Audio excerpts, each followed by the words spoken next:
कि हम लोग ने पहले ही बात की कि हमारा फिल्म का बजट कम था, तो हम लोग ने सोचा था कि हम लोग इसे Mark 3 5D से शूट करते हैं, 5D Mark 4 से शूट करते हैं। लेकिन जब हम लोगों ने जब आर्टिस्ट को साइन किया और हमें लगा कि यार लोकेशन सही है, आर्टिस्ट सही है, कहानी सही है, तो अगर कैमरे से क्वालिटी से अगर कॉम्प्रोमाइज़ अगर हम लोग करते हैं तो कहीं ऐसा ना हो कि बहुत बड़ा ड्रॉबैक हो जाए वो। तो इस बात को ध्यान में रख के हम लोगों ने सोचा कि नहीं यार, कैमरा शूटिंग करेंगे तो हम लोग फिल्म कैमरा शूट करेंगे, तो हमने रेड ड्रैगन यूज़ करने का फैसला किया। और वो एक फ़ैसला जो हमने किया, तो उस फैसले के उस कैमरे को चूज़ किया, फिर उसके साथ हम लोगों ने लेंस चूज़ किया, फिर कैमरामैन चूज़ किया, फिर हम लोगों ने, अब एक कैमरा चेंज होने से काफ़ी कुछ चेंज हो जाता है। अगर पहले 5D Mark 4 था तो वो एडिटिंग हम लोग शायद खुद भी कर पाते हैं अपने यहाँ पे, लेकिन जब वो कैमरा चेंज हो गया तो रिक्वायरमेंट सारा चेंज हो गया और एडिटिंग जो पैटर्न था वो चेंज हो गया, काफ़ी कुछ चेंज हो गया। तो वो हमारे लिए ज़रूरी था। क्वालिटी हमारी फिल्म की काफ़ी बढ़िया आई, कहीं कोई दो राय नहीं है। और लेकिन खर्च भी जो है, जो कि अगर 25 पैसे होते तो वो 25 पैसे ना हो के वो अब 1 रुपये हो चुके थे। देखिए, सेकंड कैमरा यूज़ करने के बहुत सारे फ़ायदे हैं। मेन कैमरा जो था आपका रेड ड्रैगन था। रेड ड्रैगन जो है वो उस कैमरे की अलग अपनी लाइट रिक्वायरमेंट है, अलग उस दो लोग लगते हैं उसे हैंडल करने में, लेंसेज रिक्वायरमेंट उसके अलग है। सेकंड कैमरा करने से फ़ायदा ये हुआ कि जो भी मिसलिनियस शॉट्स था, जैसे कि आउटसाइड शॉट्स, एक्शन शॉट्स, जहाँ पे हमें 2 कैमरे की ज़रूरत पड़ती है, वो तुरंत ही वो कैमरामैन खुद से गया, अपना जाके वो शॉट वॉट निकाल लिया। तो वो सेकंड कैमरा होने से आपकी टाइम की बहुत बचत होती है। और मैं तो एडवाइस ये करूँगा कि अगर आप फीचर फिल्म अगर आप बना रहे हों तो आप एक सेकंड कैमरा आप रखें। और उससे 2 फ़ायदे हैं कि एक तो आपके मिसलिनियस शॉट्स आपके निकल जाते हैं, हम लोगों ने 5D Mark 4 यूज़ किया था, और दूसरा ये कि फीचर फिल्म के दौरान जो भी मेकिंग शॉट्स जो है, या फिर जो पोस्टर के लिए, होर्डिंग के लिए, बैनर्स के लिए भी इंपॉर्टेंट शॉट्स आप इस कैमरे से निकाल सकते हैं। तो प्री प्रोडक्शन हमारी तैयार थी। अब था मेन DOP, किसके साथ करना है काम, कैमरामैन। और वो फिर हम लोगों ने बात की, हमारे कोरियोग्राफर फाइनल हुए थे प्रसून यादव, उनसे मुलाकात जब हुई थी, उनसे जब बात हुई थी, कई सालों से उनसे बात हो रही थी विवेक जी की, तो उनसे बात हुई थी तो करना है, फिल्म मेक करना है, क्योंकि जब सब प्रोडक्शन प्लान कर रहे थे तब से प्रसून से बात हो रही थी। तो प्रसून जी से बात हुई, फिर जाके वहाँ से बात हुई फिर साहिल अंसारी की कुछ प्रोजेक्ट हम लोगों ने देखे, तो हम लोगों को लगा नहीं, एक हिंदी का जो टच होता है ना वो साहिल के ये में था, तो हम लोगों को लगा कि उनके साथ हम लोग कर सकते हैं। हाँ, वहाँ संजय जी का एंट्री से सिर्फ टॉप है, ये नीचे आएगा। ठीक है, ठीक है। नहीं कुछ नहीं। तो उनका एक जो रिक्वायरमेंट जोन था वो हमारे बजट पे था नहीं, अब उसको मैनेज करना था। अब जहाँ पे Mark 4 कैमरा से जैसे आप रेड में बढ़े तो बजट हो गया सीधा का सीधा डबल, क्योंकि अब उस हिसाब से आपको लाइटिंग करनी है, उस हिसाब से आपको ये लिस्ट बनाना है, प्रॉपर्टी लिस्ट बनाना है, उस हिसाब से आपको फील्ड और डेप्थ जो आपको मिलता है आपको वो देखना है। अगर आप घर पे करें तो उसको वॉल की पेंटिंग है कि नहीं है वो चेक करनी है। तो कुल मिला के सारा पार्ट आपको प्री प्रोडक्शन में ही देख लेना है कि हम कहाँ शूटिंग करने वाले हैं, किस तरीके से करने वाले हैं, वरना आप फंसने वाले हो। ठीक है, तो ये प्री प्रोडक्शन का चैप्टर ख़त्म हुआ।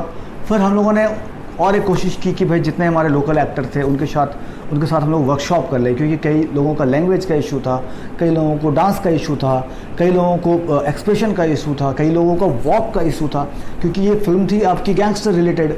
अब गैंगस्टर रिलेटेड में आपको लुंदू पुंदू तो आप चल नहीं सकते हो, आपका एटीट्यूड अलग होना चाहिए, तो एटीट्यूड की ट्रेनिंग होनी चाहिए थी। तो ये सारा चीज़ जो था वो हमारा प्री प्रोडक्शन के पार्ट में गया।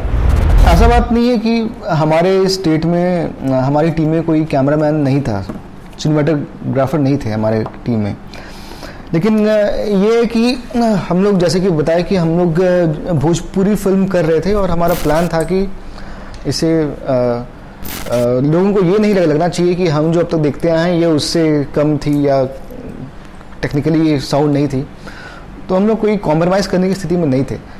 इसलिए हमें ये ठीक लगा कि ऐसे कैमरामैन को लिया जाए जो कि ऑलरेडी भोजपुरी इंडस्ट्री में काम कर रहे हों। लेकिन हमें ये ध्यान भी था हमारे में कि जो हमारे जो एग्जिस्टिंग कैमरा पर्सन हैं हम उनको कैसे यूज़ कर सकें। तो हमने 2 कैमरा यूनिट बनाई, एक मेन कैमरा जो कि रेड ड्रैगन से होगा और एक हमने की 5D Mark IV, ताकि जो सेकंड यूनिट है हमारा एक्शन के टाइम पे या गाने के समय में या फिर अदर शॉट्स जो है वो हमने Mark III से भी की। तो प्री प्रोडक्शन का ही पार्ट आता है, वो आता है म्यूज़िक। पहले आप गाना बनाते हो, स्क्रिप्ट आप चल रहा है, स्क्रिप्ट के सिचुएशन के हिसाब से आपको ये गाने बनाने हैं। तो गाने में हम लोग फिर जाके आए और उसके साथ साथ फिर जाके जब कास्ट की बात आई तो मैं कास्ट की बात मैं करूँगा, अच्छे से करूँगा कि हमारे जो फिल्म के जो हीरो थे गौरव जी, हीरोइन निधि, हमारे संजय पांडे जी और हमारे यहाँ के जो कलाकार थे जिन्होंने हमें बहुत सारा सपोर्ट दिया, उन सब की बात मैं करूँगा। लेकिन पहले हम लोग गाने की बात करते हैं। तो गाने की जब बात किया, जब हम लोग बैठी की आए यहाँ पे लगा कि भाई गाना किया जाए, तो यहाँ के कुछ राइटर्स से हम लोगों ने बात की, यहाँ के म्यूज़िक डायरेक्टर से बात की। वीक में 3-4 दिन बैठ रहे हैं ढोलक के साथ, हारमोनियम के साथ, यहाँ के सिंगर के साथ, यहाँ के सिंगर को स्टूडियो में ले जाकर गवा रहे हैं और वो आउटकम नहीं आ रहा है, करें क्या करें। फिर PRO जी से मुलाकात हुई तो फ़ोन पे बात हुई और उन्होंने कहा कि आप इनको ले सकते हो, अब इनको ले सकते हो। उनका नाम था अमन श्लोक। थम के बरस एक गाना था, थम के बरस मेरा महबूब आने वाला है, वो गाना हमने बचपन में सुना था। और कोइंसिडेंटली क्या हुआ कि अमन श्लोक का जो जमशेद मुझसे उनका रिलेशन था, उनका घर यहाँ भी है। तो हमें लगा वाह ये तो अच्छी बात है कि एक तो यहाँ के हैं और ऊपर से भाई कुछ भोजपुरी भी कर रहे हैं। और ये एक हिंदी गाना उन्होंने अच्छा किया था, क्योंकि मैंने भी जिन भी और भी भोजपुरी के बड़े बड़े जो डायरेक्टर से बात की तो उनका कहना था ये सिंगर रहेगा तो मैं करूँगा, वो हीरो रहेगा तो मैं करूँगा, इतना पैसा दोगे तो मैं करूँगा। बीइंग अ न्यू कमर, कई बार क्या होता है कि आपको पता ही नहीं होता है कि इसका बजट इतना है, तो आपको बता दिया मैं इतना लाख लूँगा। अब आप या तो सोचो कि मुझे दे देना है जिद पे आके, या फिर ये सोचना है कि यार नहीं देना है। तो हम लोगों ने बैलेंस रास्ता निभाया कि नहीं भाई लेना है मुंबई से, लेकिन भाई हमारे बजट में भी आए, काम भी अच्छा हो जाए। तो हम लोगों ने अमन श्लोक को चुना, क्योंकि उन्होंने बहुत सारे सिंगर के साथ अच्छा काम किया है और बहुत बेहतरीन काम किया है। तो हम लोग वापस से म्यूज़िक के लिए चले गए मुंबई। मेरा ये दूसरा था। पहली बार मैं जब गया था तो वो डिस्ट्रीब्यूशन और PRO से मुलाकात हुई थी, और इस बार मुझे म्यूज़िक के सिलसिले में मिलना था। और साथ ही साथ मुझे वहाँ पे डिसाइड करना था हम लोगों को कि भाई किस हीरोइन से हम लोगों को काम कराना है, क्योंकि लीड फिल्म तो हीरोइन थी और हीरो भी थे। तो थोड़ा सा जब हम वहाँ पहुँचे हम लोग, तो मैंने पहले भी कहा है कि भोजपुरी मैंने पहले उतना देखा नहीं था। गाना जब सुने तो फिर हम लोग पवन सिंह के गाने बहुत सारे मैंने सुने कि भाई ये गाना कैसा है, फिर खेसारी लाल के गाने सुने, नीरवा के सुने, लेकिन पवन सिंह के ज़्यादा सुने थे। तो वो सारे गाने को दिमाग में लेके फिर हम लोग चले गए। और कहानी से भी एक कहानी के सिचुएशन में गाना बैठना चाहिए, वरना क्या होता है कि डिस्ट्रीब्यूटर कहना था कि भाई 8 गाने रखो वरना आपको ऑडियो वीडियो राइट्स नहीं बिकेगा, इतने गाने रखो या उस सिंगर को गवाओ वरना वो बिकेगा नहीं। तो ये बहुत बड़ा चक्कर था कि आप फिल्म को बेचना, आपको ये करो तो बेचना, मतलब नहीं तो नहीं बिकेगा। मुंबई में या फिर फिल्म इंडस्ट्री में कई लोगों के पास एक मैथमेटिक्स जरूर है, ये करोगे तो नहीं बिकेगा, क्या करोगे तो बिकेगा, ये किसी को पता नहीं है, किसी को नहीं पता, आज तक नहीं पता। ये मत करो नहीं बिकेगा, लेकिन बिकेगा कैसे, चलेगा कैसे, किसी को ये हिट आइडिया आज तक किसी को नहीं मिला है। ये तो अभी भी रिसर्च का विषय है भाई, ठीक है। तो पहुँचे बम्बई में पहुँच के अमन श्लोक जी से मुलाकात हुई। तो अब क्या है कि भाई लिरिक्स वाला अलग होता है। अब लिरिक्स वाला म्यूज़िक वाले को देता है कि भाई ये लट धुन है, इसको ऐसे करना है, इसको वैसे करना है। बड़ा मुश्किल था मेरे लिए, क्योंकि जब हम लोग कभी मलाड जा रहे हैं, कभी अंधेरी जा रहे हैं, कभी वो किसी बीच किनारे जा रहे हैं, कभी वर्सोवा जा रहे हैं, मतलब हर दिन कभी इधर घूम रहे हैं, कभी उधर घूम रहे हैं, और कभी ये सुना रहा है कुछ, कभी वो सुना रहा है कुछ। अब वो मैं फ़ोन में रिकॉर्ड करूँ, कभी विवेक जी को भेजूँ, कभी किसी को भेजूँ कि भाई कैसा लग रहा है, अरे मज़ा नहीं आ रहा है, अच्छा ये अच्छा हो रहा है, अरे वो ऐसा हो रहा है। कभी कभी हमको खुद समझ में नहीं आया, अरे यार ये क्या हो रहा है। और दिवाकर को भेजूँ कभी क्या दिवाकर भाई भोजपुरी सुनता था, उसको भोजपुरी अच्छे से आता था। तो ये चक्कर रहा, ये भी भयंकर स्ट्रगल का टाइम था मेरे लिए ऑब्वियसली, क्योंकि चूज़ करना कि भाई इसमें अच्छा क्या है। ठीक है, कई बार क्या होता है कि आप हीरे की खोज में आप पत्थर चूज़ कर ले हो, तो कई बार पत्थर की खोज में हीरा चूज़ कर लेते हो। ठीक है, ये भी हो सकता है। कई बार हुक लाइन काम करता है, कई बार हुक लाइन काम नहीं करता है। तो उसी हुक लाइन में एक दो हुक लाइन बहुत अच्छे थे। अब उस हुक लाइन में भी क्या हुआ था वो हम बताएंगे रिलीज़ के टाइम वाला। एक और म्यूज़िक से किस्सा जुड़ा हुआ था जो रिलीज़ के टाइम पे हमें आया था। ठीक है, तो म्यूज़िक में यही सीन हुआ। लेकिन हाँ, नो डाउट अनुश्लोक जी ने बहुत मेहनत की, उनकी टीम ने बहुत मेहनत की। संतोष पुरी जी थे, बहुत अच्छे मतलब मिलनसार व्यक्ति थे। वो सीटिंग करते थे एकदम बम्बई जैसा कहते हैं ना भीड़ भाड़ रश वाला इलाका में भी वो एक शांत जगह खोज ही देते थे हम लोग के लिए कि सीटिंग यहाँ करना है भाई। चाय के साथ सीटिंग होती थी, बहुत बढ़िया, कोई दिक्कत नहीं। प्यारेलाल यादव जी थे जो कि वो उनको दो घंटा में वो गाना ए लीजिए रेडी, फिर 2 घंटा दो, फिर 2 ए लीजिए रेडी। वो थे भाई, मतलब नो डाउट बहुत मज़ेदार था, बहुत अच्छा एक्सपीरियंस रहा। पहला बेरिया, ठीक है, साज कहिला पहला बेरिया जब तुम नजर मिलेलू, मार कर रखिया ओठ दबा के लहे लहे मुस्कुराई, आंखों से इशारा किया, थोड़ी मुस्कुराहट दिया जो मेरे दिल को बेचैन कर दिया।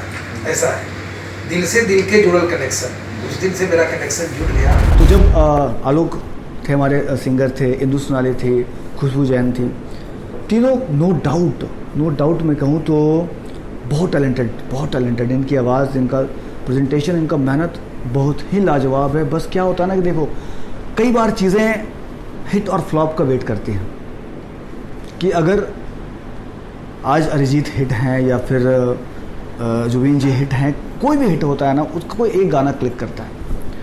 वैसे ही ये तीनों सिंगर इतने टैलेंटेड हैं कि अगर इन्हें भी मौका मिले इन फ्यूचर कभी तो नो डाउट हिंदी पे भी उतना ही अच्छा काम करेंगे जितना लोग भोजपुरी पे कर रहे हैं।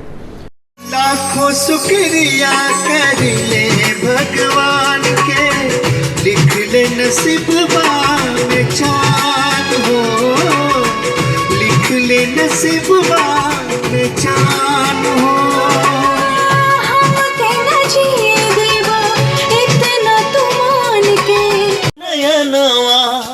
तोहर सपनवा गढ़िले नयनवा, तोहर सपनवा याद जगावे रात भर।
कास्टिंग के बाद था कि अब हमारा जो प्री प्रोडक्शन का जो ब्रेक डाउन पार्ट था कि जैसे कि लोकेशन को सेट करना, कॉस्ट्यूम को सेट करना, डे और नाइट के सीन कितने हैं, शेड्यूलिंग करना, क्योंकि एक्टर्स कब आएंगे। मान लीजिए कि आपको शेड्यूलिंग जब करनी पड़ती है ब्रेक डाउन के बाद, वो क्या होता है ब्रेक डाउन कहीं या फिर शूटिंग स्क्रिप्ट के बाद कह सकते हो उसको।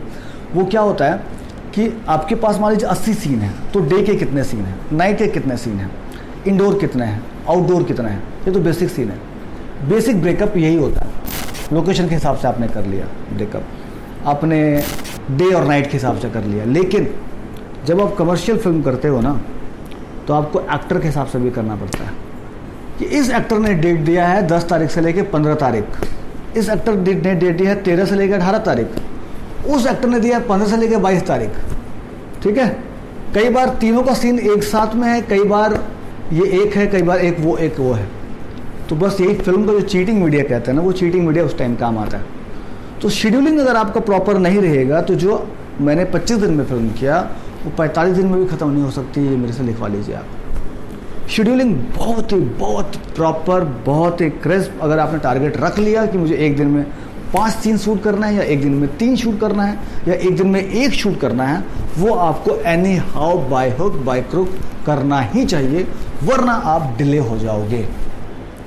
अब सेम अब मैटर था कि अगर मेरी एक्ट्रेस 18 तारीख को है और मेरा एक्टर 18 को नहीं है तो मुझे कैसे शूट करना है, वो मेरे डायरेक्टर का काम है और वो मेरा वो कैमरामैन का काम है। और उससे ज़्यादा टफ काम होता है मेरा कॉस्ट्यूम वाले का काम, क्योंकि उसको नोटिस करना होता है, वो फोटो खींच के रखता है, उसका जो उसको टैग करना पड़ता है, ये इस सीन में पहना गया था, इसके बाद वो उस सीन में पहना था। क्योंकि मैंने भोजपुरी में देखा था कई बार कि वो घर से निकला है, घर में है वाइट शर्ट पहन के, और अगला ही सीन पे बुलेट पे वो रेड पहन रहे हैं। तो वो सारी गलती मुझे नहीं करनी थी जो ऑलरेडी भोजपुरी में हो चुकी है। तो जब सबसे पहले मुझे प्रोड्यूसर सर ने और डायरेक्टर सर ने बोला कि एक भोजपुरी फिल्म बनाने जा रहे हैं हम लोग, और प्लीज़ आप उसमें कॉस्ट्यूम एंड स्टाइलिंग उसका करिए, तो मेरा जो इंस्टेंट रिएक्शन होता है किसी का भी, मेरा इंस्टेंट रिएक्शन था कि no way. I mean Bhojpuri films ना कभी देखी, ना कभी उनके बारे में इतना कुछ पता ही नहीं है। लास्ट हमने जो, मुझे जहाँ तक याद है, मैंने लास्ट जो भोजपुरी फिल्म देखी नदिया के पार, उसके बाद से बस पोस्टर्स ही देखे हैं कभी कभार। और भोजपुरी का जो अभी तक टेस्ट रहा है या ट्रेंड रहा है, उससे मैं अपने आप को कहीं कनेक्ट नहीं कर पाती। तो मेरे लिए बहुत वो था कि कैसे मैं इस कॉस्ट्यूम एंड स्टाइलिंग में कैसे फिट होंगी, क्योंकि मुझे उस टेस्ट का आइडिया ही नहीं है, उस ट्रेंड का आइडिया नहीं है।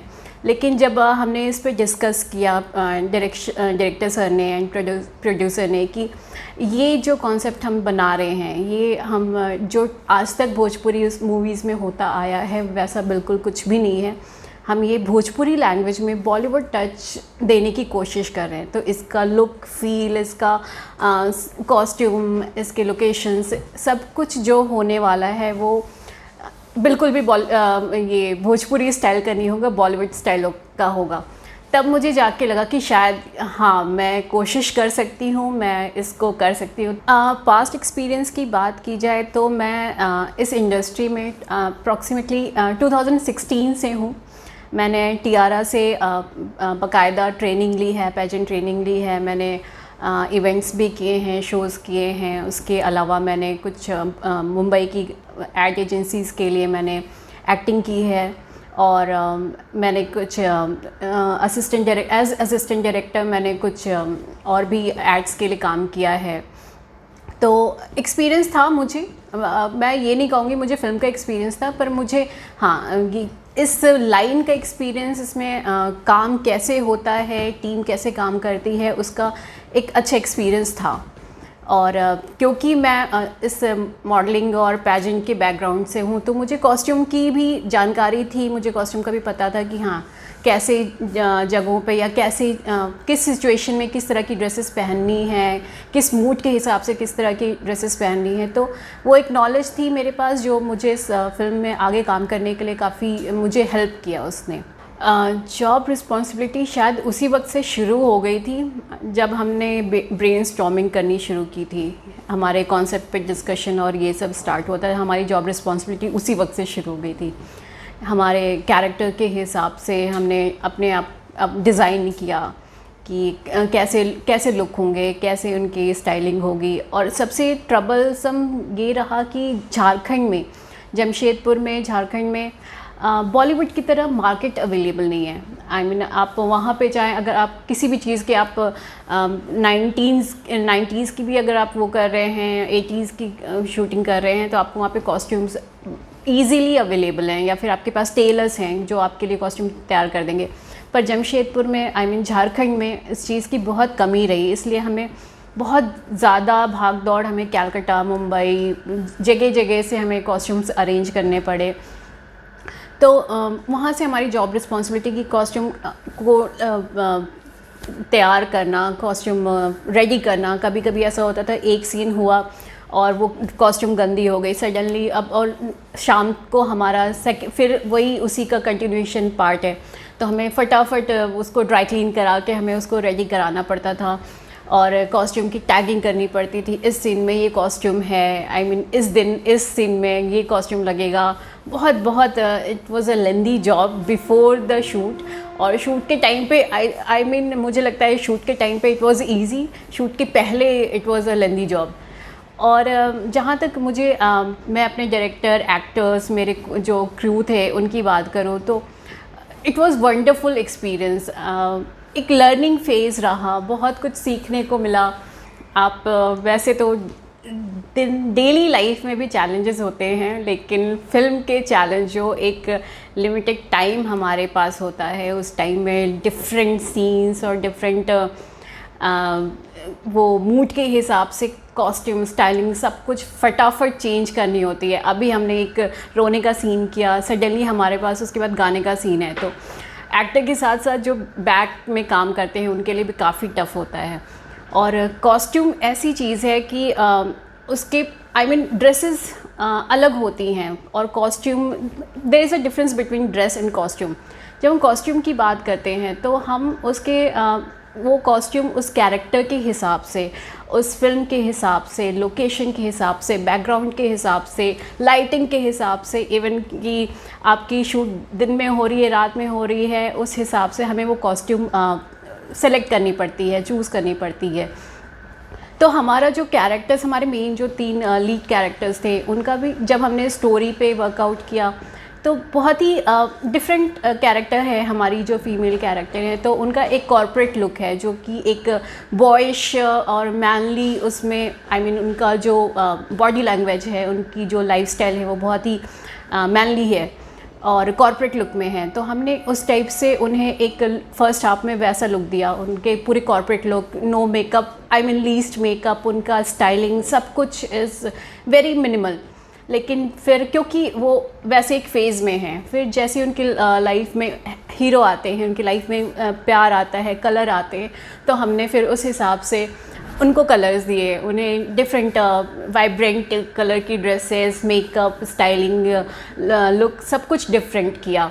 तो कॉस्ट्यूम के साथ स्टाइलिंग, हमारे जो एक्टर हैं, हीरो हैं, उनके लिए भी हमने एकदम डिफरेंट लुक सोचा कि जैसा अभी तक आया है, चलता आया है, वैसा कुछ नहीं, हमें बहुत ही मॉडर्न, बहुत ही स्टाइलिश हंक लुक देना है। एंड हमारे जो विलन हैं, मुझे सबसे ज़्यादा टफ़ अगर मैं कहूँ कि मुझे लगा कॉस्ट्यूम डिज़ाइन करना तो हमारे विलन का, क्योंकि भोजपुरी में ऑब्वियसली ये एक ऐसा कैरेक्टर है जो शिव का भक्त है। आई मीन आप सोच सकते हैं कि किस तरह से हमें कॉस्ट्यूम में भी आपको कैरेक्टर के थॉट प्रोसेस के हिसाब से सोचना पड़ता है कि वो शिव का भक्त है, वो किस तरह की ड्रेसेस पहनेगा, उसकी स्टाइलिंग कैसी होगी, वो किस तरह की एक्सेसरीज़ लेगा। तो मैं इसमें एक अपना सीक्रेट वो शेयर करना चाहूँगी कि मैंने एक मैन मॉडलिंग रैंप शो था, उसमें मैंने पिक्चर्स देखी थी एंड वहाँ से मैं इंस्पायर्ड हुई इनके हमारे जो विलन हैं उनके लुक के लिए। और उन्होंने मतलब उस ड्रेस को आई मीन मैं क्या बोलूँ, 4 चांद लगाई। हमारे सारे एक्टर्स ने, निधि ने भी बहुत अच्छे से अपने लुक को कैरी फॉरवर्ड किया, संजय जी ने भी, गौरव जी ने भी। तो एंड हमारे जो और भी आर्टिस्ट थे, हमारे जो कौशिक जी, कन्हैया जी, राज, उनका भी character was very different, very funky, और वो चुलबुले से कैरेक्टर हैं, उनकी ड्रेसिंग सेंस उस हिसाब से। तो बहुत ही चैलेंजिंग था हर कैरेक्टर को उस हिसाब से स्टाइल करना, उनके body language, even body language पे भी हमें काम करना पड़ा कि आप जब इस फेज़ में हैं तो आप कैसे चलेंगे, आपके रिएक्शंस कैसे होंगे आपके। तो इट वाज लाइक कि very very challenging job for me. और लेकिन मैं थैंकफुली मेरे पास मेरी टीम ऐसी थी, एक जो मेरे डिपार्टमेंट के थे उनका सपोर्ट तो था ही, पर इसके अलावा हमारे डायरेक्टर, प्रोड्यूसर, जो हमारे जितने भी असिस्टेंट थे, उन सबका इतना सपोर्ट मिला कि बहुत इजी हो गया। आई मीन शुरुआत में 1-2 दिन हमें टफ़ लगा, लेकिन उसके बाद लाइफ इतनी इजी हो गई, इतना मज़ा आने लगा। कभी कभी ऐसा होता था कि हमारा सीन स्टार्ट हो गया है और सडनली हमें याद आया कि हमारे पास ये चीज़ नहीं है। मेरे जो असिस्टेंट थे नीरज, मैं तो उन्हें हनुमान जी मेरा बोलती हूँ, क्योंकि इट वाज लाइक कि आप रात के 12 बज रहे हैं, 2 बज रहे हैं, क्या टाइम है, मार्केट है खुली नहीं खुली है, मैंने उनके सामने प्रॉब्लम रखी और बस मुझे सॉल्यूशन मिल जाता था। He was very very helpful and very positive, और कभी भी इरिटेट नहीं होते थे। तो वैसी टीम होनी बहुत ज़रूरी है जो आप पे भरोसा करे और आप जिस पे भरोसा कर सको। डायरेक्टर सर से भी हमारा बहुत वो चलता था कि कभी ऐसा होता था कि हमारे कुछ आइडियाज़ हैं, लेकिन ही वॉज़ ऑलवेज़ ओपन कि अगर आपके सजेशन हैं, आपके पास आइडियाज़ हैं, तो he is always there to listen to us and वो उस हिसाब से फिर चेंजेस भी करते थे। हाँ, समटाइम्स सीन सडनली किसी न किसी कारण से, किसी भी वजह से अगर सीन चेंज हो गए, कुछ ऐसे डिफ़िकल्ट टाइम आ गया, तो क्लैशेस भी होते थे। I mean it was hard time and अब उसे याद करके हंसी आती है कि हाँ, वो मोमेंट्स हमने कैसे बिताए थे। मोस्ट मेमोरेबल अगर मैं कहूँ तो शायद वो सारे के सारे दिन, डे फर्स्ट जिस दिन हमारा फर्स्ट क्लैप हुआ था, हमारा मुहूर्त हुआ था, उस दिन से लेके हमारे लास्ट डे तक सारे मोमेंट्स बहुत ही मेमोरेबल थे, क्योंकि इतना मज़ा आता था काम करने में। टेंशन, स्ट्रेस, लड़ाई झगड़े, उसके बाद at the end of the day हम सब बैठ के हंस रहे हैं, अगले दिन की तैयारी भी कर रहे हैं। लेकिन इट वाज फन मोमेंट। मैं अभी याद करने की कोशिश करूँ कोई एक पर्टिकुलर दिन, तो मुझे नहीं लगता कि मैं उसमें से कोई एक दिन चुन पाऊँगी। अगर मैं सोचूं कि इस पूरे प्रोजेक्ट का जो सबसे बड़ा अचीवमेंट हमें मिला, वो निधि को इस फिल्म के लिए बेस्ट क्रिटिक अवार्ड मिला, बेस्ट एक्टर के लिए। एंड आई डेफिनेटली से कि मेरे कॉस्ट्यूम ने कहीं ना कहीं उसमें कुछ रोल अदा किया है, और मेरे कॉस्ट्यूम एंड स्टाइलिंग डेफिनेटली। तो ये मेरे लिए एक मेमोरेबल, हम सब के लिए एक मेमोरेबल मोमेंट रहा, निधि का अवार्ड। डेफिनेटली अगर मुझे ऐसा दोबारा मौका मिलेगा तो मैं बिल्कुल अपने हाथ से नहीं जाने दूंगी। और मैं स्पेशली अपने जो हमारे यंगस्टर्स हैं उनको ये कहना चाहूँगी कि अगर आपको कभी भी ऐसा कोई मौका मिले, इतना एक्सपोजर जितना हमें फिल्म और मीडिया लाइन में मिलता है, शायद उतना एक्सपोजर किसी और फील्ड में नहीं मिलेगा, क्योंकि यहाँ पे फ़न है, स्ट्रेस है और हर दिन कुछ नया है। तो अगर आपको मौका मिले, आपके अंदर वो ज़ील है, आपके अंदर वो एंथुजियाज़्म है, वो करने की चाह है, तो डेफिनेटली ट्राई कीजिए, क्योंकि शुरुआत कहीं ना कहीं छोटे से ही करनी पड़ेगी और आगे आप वहीं से पहला कदम तो आपको बढ़ाना पड़ेगा मंजिल तक पहुंचने के लिए। काम होना चाहिए, ऐसी फिल्में और बननी चाहिए, और मुझे मौका मिलेगा तो मैं डेफिनेटली काम करूँगी। तो शेड्यूलिंग करते वक्त ये नो डाउट आपको ख्याल रखना चाहिए। तो ये मेरा प्री प्रोडक्शन का पार्ट में, आप भी जब कभी फिल्म बनाओ तो नो डाउट आप कई बार एक्टर के हिसाब से बनाते हो शेड्यूल, कई बार आप लोकेशन के हिसाब से बनाते हो, कई बार आप अपने सिचुएशन के हिसाब से बनाते हो, और कई बार तो शेड्यूल नहीं भी बनता है और आपको करना पड़ जाता है। ठीक है, ये भी हमारी शूटिंग में हुआ है। तो आगे बढ़ते हैं हम लोग। जो हमारा शूटिंग की जो प्लानिंग थी, जो हमारी जो टीम थी जो ब्रेक डाउन कर रही थी, जो हमारा लोकेशन देख रही थी, तो वहाँ पे जब आते हैं तो कई बार हुआ कि ये लोकेशन यहाँ मिल जाएगा, ये लोकेशन वहाँ मिल जाएगा, वो वहाँ मिल जाएगा। वहाँ पे हम लोग फिर फंसे कैसे? जहाँ होना था वो कुछ इवेंट बता गया, नहीं वहाँ पे GFC आ गया है, फुटबॉल का मैच होगा तो नहीं हो पाएगा, यहाँ पे पावर नहीं मिलेगा। कई जगह हम लोग लोकेशन चूज़ करते हैं तो पावर का ख्याल नहीं रखते हैं, तो जनरेटर को यूज़ करना, उसके बाद जाके उस पावर है कि नहीं है, अवेलेबिलिटी, ट्रांसपोर्टेशन, बहुत कुछ देखना रहता था। तो जब GFC आया तो जमशेदपुर के जो हिस्से थे वो हम लोग को शूटिंग करने के लिए जितने भी परमिशन मिलने के थे वो मिलने का रास्ता बंद हो गया। हमारे पास सब्सिडी का पेपर था। शूटिंग परमिशन की बात मैं करूं तो जब हम लोगों ने झारखंड फिल्म बोर्ड में जब हमने शूटिंग के लिए अप्लाई किया, आप बिलीव मानो, जब हम लोगों ने शूटिंग स्टार्ट कर दिया ना, उसके 4 महीना बाद आया एक लेटर खाली आ गया, हाँ कि आप शूट कर सकते हो। वो लेटर को दिखा के 90% लोग हम लोगों को शूट करने नहीं दिए। कई बार हम चांडिल डैम में जा रहे हैं तो पुलिस वाला भगा दे रहा है, कई बार टॉल ब्रिज में शूट करने जा रहे हैं, कौन कर रहे हो, क्या आ रहे हो। और वो पेन नोबडी कैन अंडरस्टैंड कि आप अगर 100 लोगों की क्रू लेके जा रहे हो, आप सेट पे जा रहे हो, आपने प्लान वो पे कर लिया, आपके पास लेटर है, फिर भी अगर आपको वहाँ पे शूट करने नहीं मिले तो तकलीफ छोड़िए, आपको जो प्रोडक्शन कॉस्ट है वो कितना भागता है, वो कोई समझ ही नहीं सकता। उनके लिए ईजी है कि हाँ भाई बोल दिए ना, झारखंड गवर्नमेंट ने ये प्लान इतना बेहतरीन बनाया, लेकिन उस प्लान का इम्प्लीमेंटेशन इतना वीक हो सकता है, ये हमने सपने में भी नहीं सोचा था कि ये हो सकता है। लेकिन फिर वापस से कुछ लोग अच्छे भी मिले। यही गवर्नमेंट के लोग जो पुलिस वाले थे, हमारे इंस्पेक्शन करके जाते थे, देखते थे कि नहीं भाई शूट ठीक ठीक चल रहा है कि नहीं, हमारी सिक्योरिटी का ख्याल, परमिशन का ख्याल, रोड में अगर कहीं जाम हो सकता है तो उसको देखते थे। लेकिन अगर मैं सपोर्ट की बात कहूँ तो 80% ना है, 20% हाँ है। तो तब एक और नाम मैं लेना चाहूँगा जो कि सुखदेव महतो जी हैं। उनका जो हम लोगों ने जब प्रेमाइसेस यूज़ किया, कई सेट ऐसे थे कि भाई हमें नहीं मिल पाते।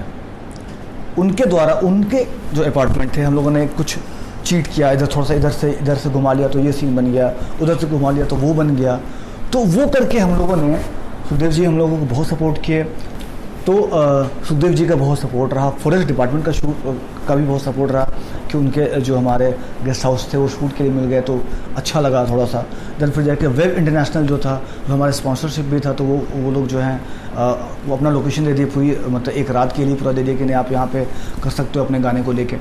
तो ये सारा चीज़ जो था वो सपोर्ट में मिला था शूट के दौरान। तो प्री प्रोडक्शन को लेके हम लोगों ने ये तैयारी सारी कर ली थी कि भाई यहाँ पे हम लोगों को करना है।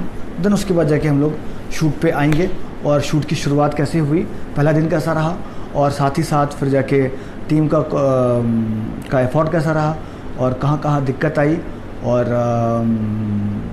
ये हम लोग जानेंगे।